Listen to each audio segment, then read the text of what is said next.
I say the same thing every week, but I'm going to say it again. Best episode thus far. Let's get into it.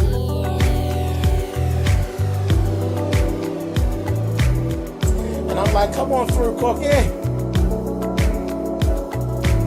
want to pull my soapbox. That's basically it. Let's talk about drag and all its forms.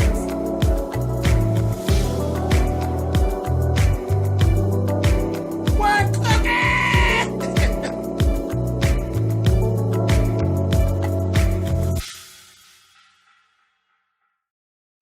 Hey guys, thanks so much for clicking on the video. This is my review for American Horror Story Apocalypse. This is season 8 of American Horror Story, and this is the 6th episode.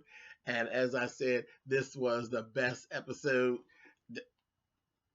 Ryan Murphy is definitely outdoing himself. Every week, it just keeps getting better and better and better. This week, we actually go back to the murder house, and we were all excited about it last week whenever we saw that Cordelia was actually sending Madison and Behold to Murder House. She said this is where it all began, and I was like, oh, come on, let's go, honey. I was like so here for it. And they get there, and there was no downtime. Shit got popping right from the door. They go up to the house. What they ended up doing is they pretend to be a couple, and they buy the property. Okay. And it's so funny because once all the paperwork is signed and the wire transfer goes through and all of that, then the realtor tells them, well, by law, we have to tell you about the 36 deaths that took place here. I said, ain't that a bitch? And they're like, okay, no problem, whatever. But everything gets done. Everything gets signed, all of that. They go up to the house. I'm laughing because at first, there's always these little comic pieces in there.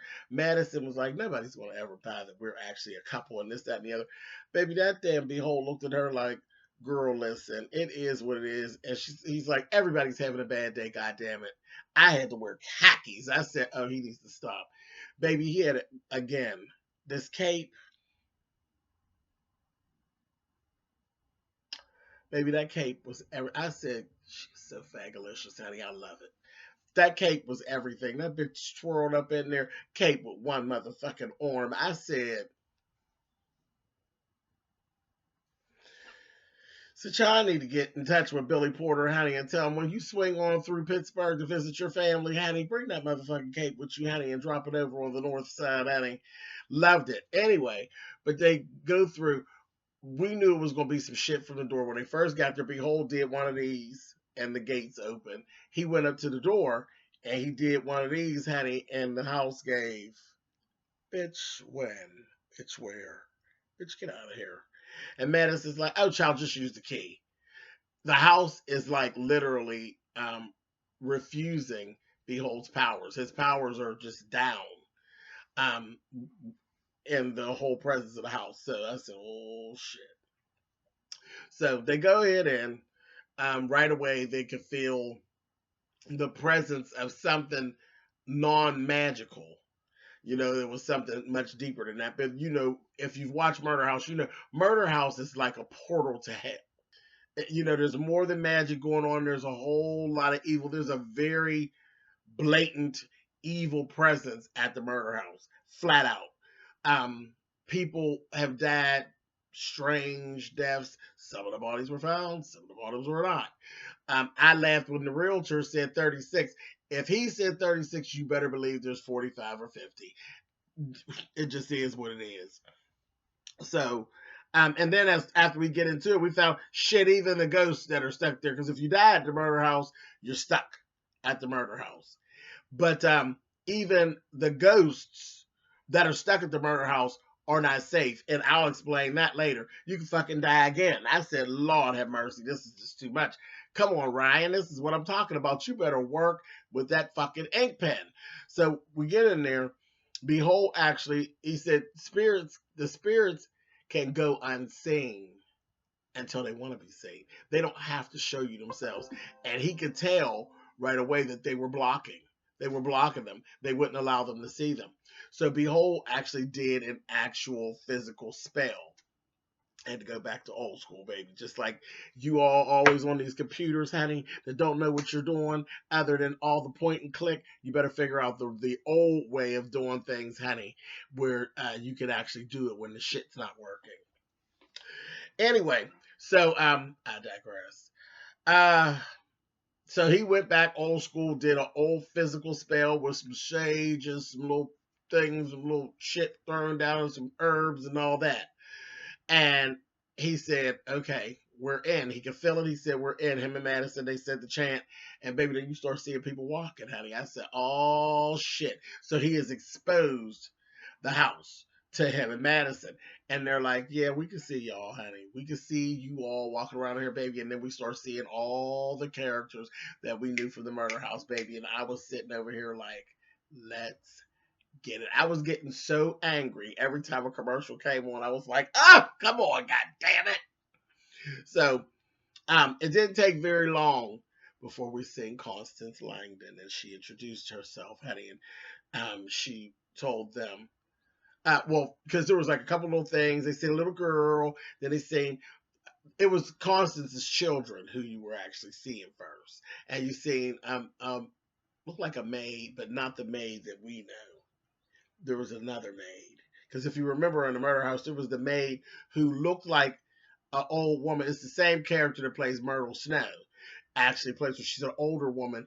But whenever Constance's husband seen her, or a man, period, the son, the husband, and every time a man sees her, they actually see her as a voluptuous young woman, and she screws them. And that was always the big thing with her. Her and Constance can't stand each other because she screwed her husband, and she would talk shit to Constance to tell her, you know that I'm screwing your husband. You know I would go down in that basement and do it to your husband, bitch. And they would just go back and forth. So their hell is actually consists of the two of them being in there together, honey. They're stuck.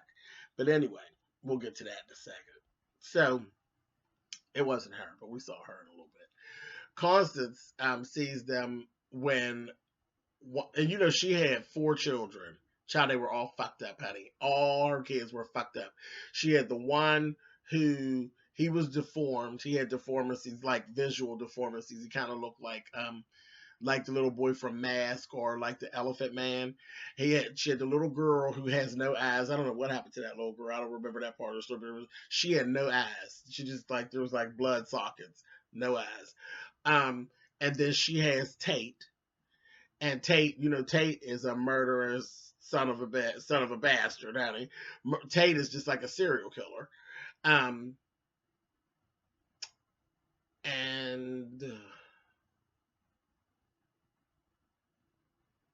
her 4th child is actually Ben.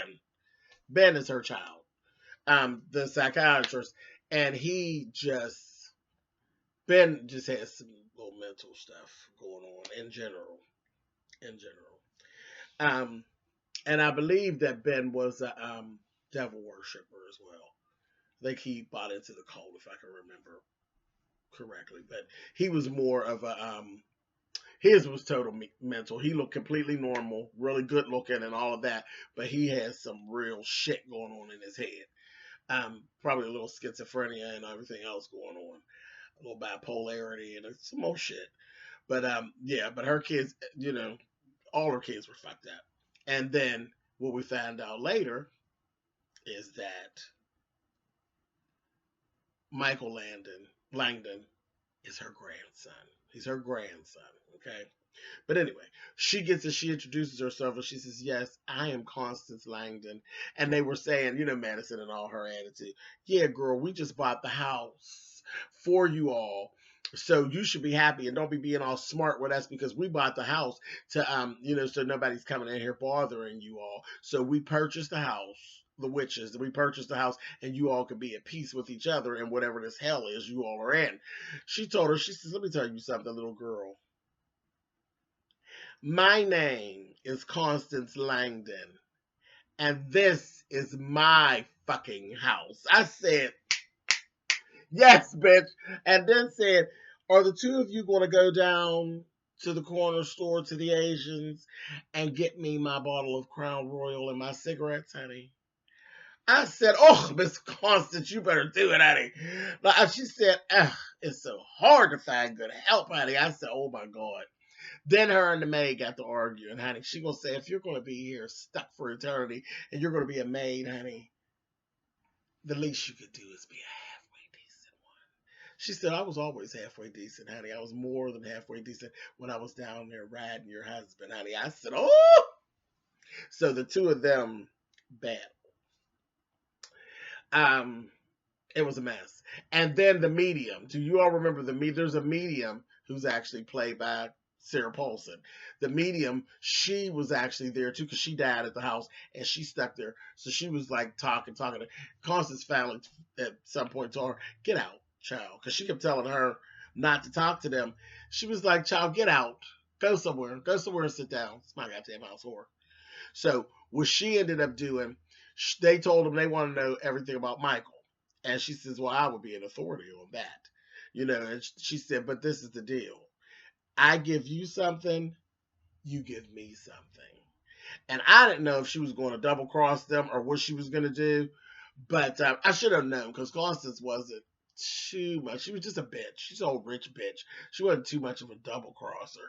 But she kept her word. She told him, if you get rid of Myra, which is the other maid, the sexy maid, told her, you get rid of her, and then I'll tell you everything about Michael. She said, get her out of here. Get her out of here. I'm sick of her. I'm sick of being stuck here with her. She said, you're witching. And she kept calling them witchy poos, honey. I said, no, you witchy poos, honey. If y'all can get rid of that bitch, then I'll tell you everything you want to know. Baby, they went out there and they had to go digging around in the yard, honey, and find Myra's bones. They found her bones, brought them inside to her. Myra was being all smart, and then she said, girl, you're very much unliked here. That's what Madison told her. And she says, yeah, well, whatever. And she, Behold handed her the bag of bones, and she said, this is me. Oh my God. She said, this is it. She said, oh my God, thank you. She went and bowed down to him, to Madison, and was hugging her. She said, you just gave me my ticket. This is my freedom out of here. This is my way of getting out of here. And he's like, yeah. He said, now, Behold told her, you have a choice of where you want to be buried. She wanted to be buried where her mother was. So he took her and they buried her next to her mother. And then they left. And she's like, thank you. And then the mother showed up. And then she ended up talking to her mother. She admitted to her mother that she had pulled her, but she said, I killed you. She said, I couldn't stand it. I'm leaving you in that place the way that everything was. So I pulled the plug on you. I killed you. And her mother told her, honey, I was never mad at you. She said, you saved me. I was so tired of being there like that. And she said, you saved me. So I'm very happy, honey. And the two of them walked off in peace. I said, oh, gosh. Ryan Murphy. Fabulous. Okay, so once the maid is gone and all of this, they are sitting at the table. Madison, Behold, and Constance Langdon. They're sitting at the table, and she says, listen to the quietness. She said, because that woman never shut her damn mouth. So I just kind of laughed at that. And then she began to tell the story of Michael.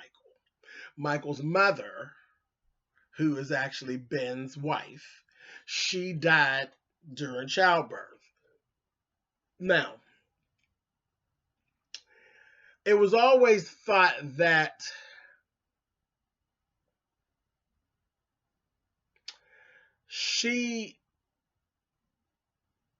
there was a presence in the house that actually had sex with her when they first bought the house, is how she got pregnant. She didn't actually get pregnant by Ben. There was a presence in the house. So up to this point, we always kind of thought that it was Tate. We just knew for sure that it was Tate because Tate had the serial killer thing going on, and all of that. And then he was a ghost, and her pregnancy was it was a little less than immaculate, but we all know that Tate is the man in the the black rubber suit. So we just always thought that it was actually Tate. Well, hello, people. It's not Ben and it's not Tate. Tate is not the father either. The father is actually a demon, and for we would say is some type of form of the devil. Okay. Michael Langdon is definitely the Antichrist. During childbirth, the mother died. Okay, she died. They actually end up running into her as well during the story, during their time at the house. Once we talked to Constance, she gave us the story of Michael growing up all the way to the point that she died, and then we end up running into the wife, and she's stuck in purgatory, but she still has the baby. She has the baby. Um, well, because there's a lot. So, okay, let's go back to Constance. Constance, from early on, she starts seeing the serial killer thing going on with Michael. Killing flies and different things like that, then killing small animals. And what she used to do is she used to bury whatever he would kill, and she would hide it and go bury it in the backyard and put a rose bush over it. At a point, it got so ridiculous that she just got sick of the smell of roses. She loved it, but she used to love the smell of roses. She got sick of the smell of roses. She couldn't stand it because he would call them gifts. He would kill things and bring them to her and say it was gifts. Cats and raccoons and just all kind of shit. And then it went on and it got worse. And he killed a nanny. She didn't have to bury her because it was kind of a thing where it ended up looking like a suicide and all of that. And that was what was going on. It was like getting really, really weird. And then what ended up happening is one day Michael went to sleep and he literally, she comes into the room, he aged a decade overnight. So he literally went from like 8 to like 18. She went in there, he was like grown, damn near. And it was like, okay. And she just went along with it. And then something switched. She's laying in the bed and she's very, Constance is very this. And she will correct your grammar and your English and all of this kind of thing. And she woke up to Michael literally on top of her, choking her out. And he's like in a trance and he's like, you don't tell me what to do anymore. And she was like, okay. And he stopped choking her and then he started crying. Now, there's where the conflict is. Because the father is the devil, the mother is genuinely a nice person. So he has that battle on the inside.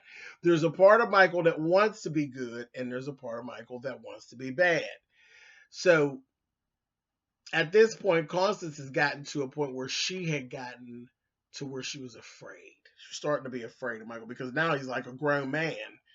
And then he's doing these things and he can't really control himself. And she ended up calling on intervention from the church. She brought a priest in. Baby, when I tell you Michael pulled a goddamn Reagan on her, she comes up to see what the progress is between him and the priest. Baby, he is sitting on the end of the bed like this. And the priest is deader than fuck, honey.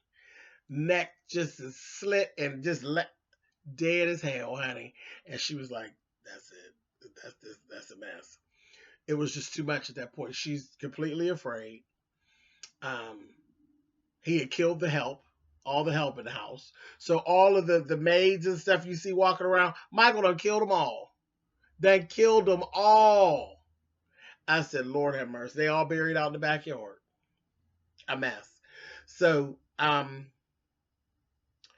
she ended up taking pills and drinking booze and killing herself. And then he ended up literally fanning her, and he was just pitiful. So he's stuck in the house now. He's in the house by himself. He can see the ghosts, naturally, but nobody else can. this is when he ends up running into Ben. Okay. So Ben wants to help him. And that's when Ben, when the grandmother died and he was open, and Ben said, "You're seeing me because I choose for you to see me now." It's that and the other. And let him know, that he was actually not really his father. That he's going to be father like to him. And some of the ghosts in the house actually told him that Tate was his father. Tate stayed away from him, and everybody else in the house pretty much stayed away from him. And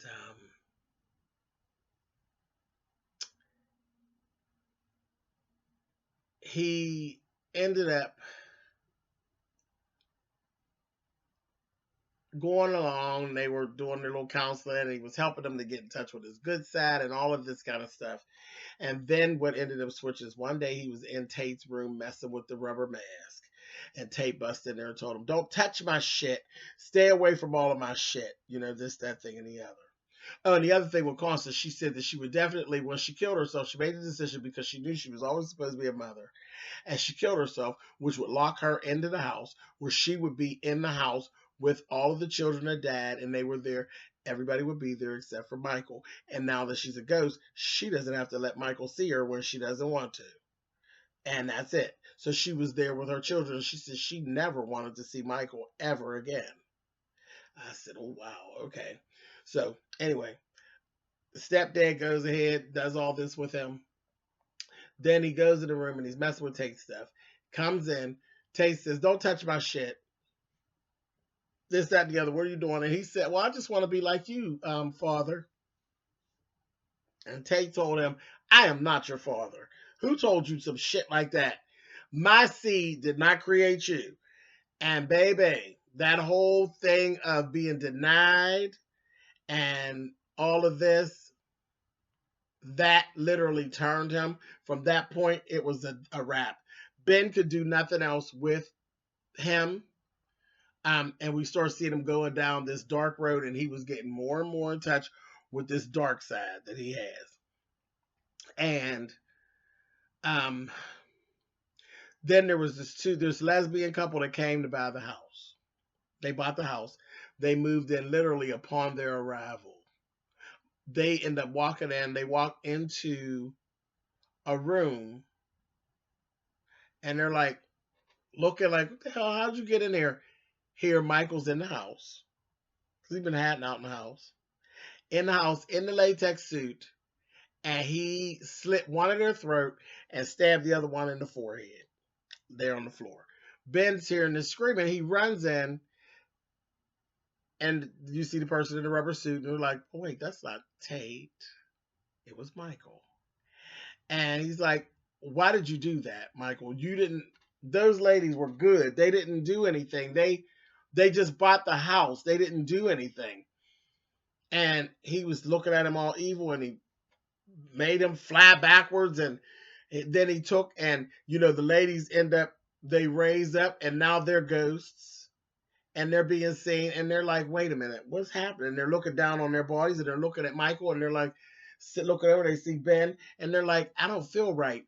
And then he ended up taking, and he did one of them, and they just literally shot on fire, and then they just disintegrated into ashes.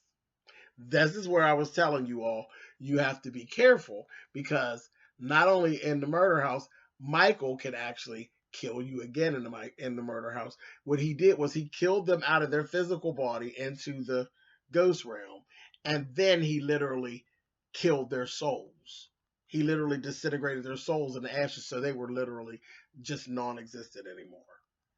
So I was like, wow. And he's like, "Well, why would you do that? Like, what reason did you have to do that to them?" And that's when Ben was like, "I was done with Michael." And he went on and made himself a ghost to where Michael could see him, because he's like, "I ain't fucking with him no more." Everybody stayed away from him. And now you got the little girl who lives in the house, which is actually Ben's daughter. What is her name? Oh, her name is... I can't think of her name, you guys. Virginia? I can't think of her name, but she's the redhead that was the older daughter, the teenage daughter that Ben and his wife had, who actually the whole season of Murder House is her in the house. Her Tate actually revealed himself to her and was as a ghost and all of that. And she found out about Tate. She is in love with Tate. Tate is in love with her, but they can't be together because of his evil nature. She don't want to be with him and she's scared of him. And he killed her. Did he kill her? Something happened, but yeah, I think he killed her or she killed herself. I think Tate killed her. Somebody killed her. We found out at the end of this. I can't remember how all that went out, but I know she was dead. The whole time. She didn't even realize that she was dead and locked into the house. And she thought she was just meeting up with Tate. I can't remember how she died though. I think she committed suicide. I think she committed suicide.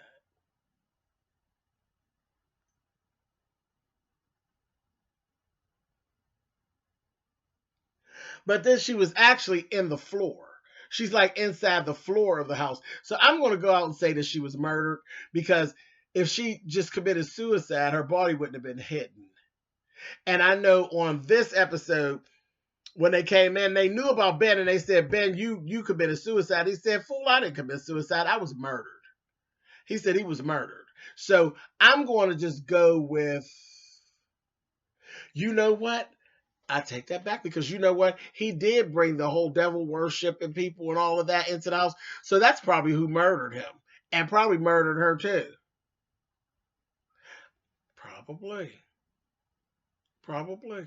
However, but anyway, before they left, Madison um, and Behold had actually ran into her. And you can see her always walking around the house and she's all sad and she's staying away from Tate and Tate's watching over her and she won't talk to him and all of that. So all of that went on. Then they end up meeting the mother. And the mother says they were talking about, okay, well, we got to figure out a way to vanquish Michael. And that's when the mother shows up and she says, it's not going to be that easy to just vanquish him like he's some witch. That's not going to happen because whenever I gave birth, I saw 10 horns, 7 heads rising, and the prophecy was that all on earth shall worship him. So no, it's not going to be just simple vanquishing. That's not going to happen. So they talked about that, got all that together. She ended up telling them how she started seeing like different things, and then she decided to kill Michael. She said she decided to kill him because it was just the prophecy was coming true, and she knew what it really was that he was, and she was going to come in and she was going to kill him. And he saw her coming, like he was laying in the bed one night or one day, and he seen her coming. He had his back to her. When she walked up, baby, he set her on fire. He set her on fire, and Tate actually put her out. Tate saved her and put her out. So that was that. All right. So then after that, we end up seeing Madison, her and Ben, because Ben and her hadn't spoken at all. She was like hating Ben when she died. Like they were separated and all that because of the fact that he participated and he knew different things about different things. And she was hating him. So she had forgiven him and all of that. So the two of them have joined back together so they could be happy inside the house because they can't get out. And then Madison runs into the little girl on the way out of the house and she says, you need to stop for a minute and see the truth of everything. And she had did something with it, because remember her powers don't work totally. She had blew some shit in her face and it made her see the truth about Tate, that Tate actually does have good in him. And that Tate is the one that saved her mother from her soul actually dying. Michael attacked the mother and Tate saved the soul. So she forgave Tate. The last thing we see as they're actually leaving the house is her and Tate in the window. I said, oh, Romeo and Juliet, honey. Okay, cool. So they created some type of decency in the murder house, but they all still locked in there. But good thing was I didn't think that Behold and Madison were going to make it out alive, but they actually did. So I was cool with that. They both made it out alive, and that was cool. And they said, we are going to Cordelia, honey, because we need to figure out how to get rid of Michael. Oh, wait a minute. Wait a minute. How could I forget? And then Meade, honey. How Michael actually realized who he really was after the grandmother died. Meade and two other folks that were worshipers of the devil showed up. Because when his evil started to arise, there was like crows all around the house, and there was like all kind of stuff going on, and they knew it was time, and they found him. They came, they explained to him what was going on. They went out that damn meat again, grabbed some girl from the she was on the bus stop one night in the middle of a hail and a rainstorm, and said she's gonna give her a rat, stuck her with something to sedate her, took her back to the house, baby, and they cut her open and poured out her heart and gave it to Michael, and he ate it. And he had accepted his space. And literally on the wall behind him, you saw the demon arise, like she said, with the 7 horns and the 10 heads. Honey, I said, oh, jeez. So that was how all of that went on. There was a lot jam-packed into this episode. A lot. A lot. And I was laughing. I said, shoot, this made me want to go back and watch Murder House all over again to see what I actually missed or what I can't remember. But anyway, it was, like I said, this was the best episode. And I keep saying that every week, but it was the best episode so far. So, all right, y'all, we got 4 more. 4 more. But they're on their way back to Cordelia. So they're on their way back to New Orleans. So we'll see what happens. All right, you guys. Catch you next week.